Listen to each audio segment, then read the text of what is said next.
This is a W-class steam engine built for WAGR in 1951. It's got a 482 configuration. It was specially designed for working up in the hills and the steep grades through the hills of WA. Well, this line used to run all the way through to Narrogin. So it comes from Pinjarra, up through Dwellingup, onto Boddington, Dwarda and on to Narrogin.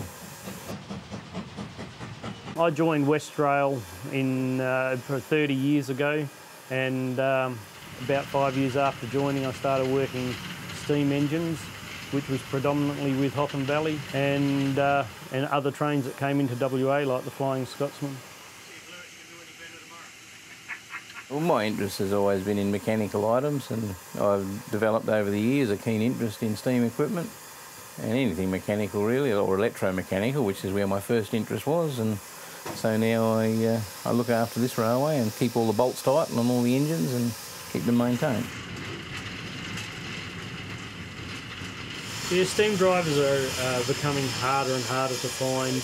There's a lot to learn and a lot of qualifications required to become a steam driver.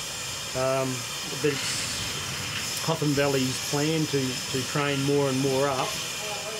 At the moment, there's probably only about 5 in Hotham Valley. Oh, we have no idea at all, really. It'd be a good number, but they're thinning, yeah. Look, I'd say between 10 and 12 operating heritage railways around Australia. In WA we've got 2 currently, and I believe there's a 3rd hoping to start up soon. There's a good number, several dozen.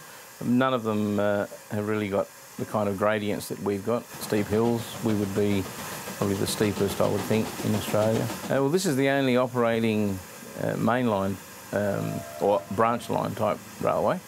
There are a couple of others that are tourist and heritage railway. There's one at Carnarvon that runs out on the jetty, and there's a smaller operation at Busselton, and there's the Whiteman Park Railway, of course, out at Bennett Brook. They operate steam and on an isolated railway that's purpose built for that.